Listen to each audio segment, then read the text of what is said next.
If I said the word revelation to you, or the book of Revelation, what words might come to your mind?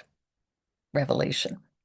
Maybe scary, frightening, frightening images, end times, cosmic battle, mark of the beast, 666, um, the second coming of Jesus at the end. Time of tribulation. All kinds of scary imagery, right? Um, but here's the thing. Back when I was in seminary, like ages ago, in the 80s, my New Testament professor had just come out with his new book on the subject of Revelation. And the title of it was Revelation for Today: Images of Hope. Hope. I bet that was not one of your words, unless you were in that class with me. Um, Images of hope. But what I learned from that course and that book is that there's more to Revelation than these frightening so-called prophecies. There's a lot of different ways of reading Revelation, and not all of them by the fear mongers that we've got among us today, notably at the head of our government. Um, Actually, a more current book that is super, super good on the subject of Revelation is by somebody named Barbara Rossing. And the title of it is The Rapture Exposed, the Message of Hope in the Book of Revelation. Oh, there it is again, a message of hope. Hmm. Well, she does a really good job of giving us background on where this idea of the rapture came from. The rapture meaning the return of Christ at the end of time to rescue and deliver all of the born again Christians away from the earth. And it's a great escape story that many people look forward to.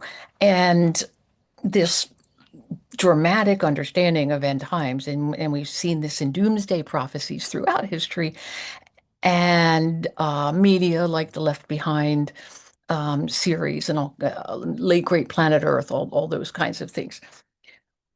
But what Rossing argues is that this is a distortion of the Bible, and it's based on a psychology of fear.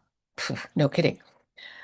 But the truth is, she says, is that Revelation offers us a vision of God's healing love for the world. That those are also not words that you came up with.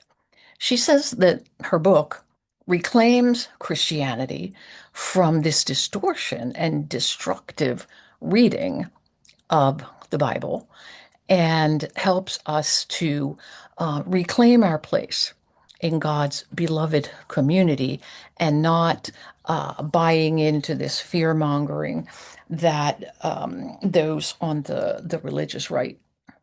They've always done this. They've always done this. But today, it's at the highest levels of our government, and it plays into war in the Middle East. It plays into our relationship and the way we think about Israel. And it also plays into how Christians of that ilk look at Christians of my ilk and those of us who don't buy into those interpretations. Um, we have to be aware that there are all of these religious underpinnings of our national policies now, in terms of war, in terms of how we treat immigrants, and how we treat women, all of the things that perhaps as progressive or liberal people we rail against, but we have to know that this is not Christianity. It's certainly not mainstream Christianity, and we have to be aware of that. And those of us who still identify as Christian need to constantly be on guard against these interpretations and not believe them, and certainly not promote them. And when we hear others talking about them, to try to, and we don't want to get into fights with people. It doesn't do anybody any good to just rant and rave, but say in a very loving Christian-like way that that's not how I read Revelation. I actually read Revelation as a book of hope. And they might look at you like, are you crazy? But if you know, read Rosing's book and or Jeske's book, and you'll be prepared. You'll be prepared. And we all need to be. It's serious. It's serious, people out there. It's serious. So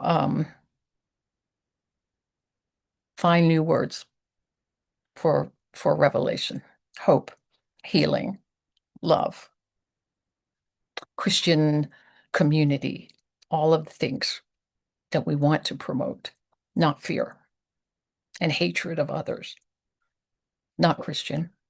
This is the kind of theology that was used by the KKK, was used by Nazi Germany, distortions of Christianity. It's not what we want to be about. Take Christianity back. Amen. Thanks for listening.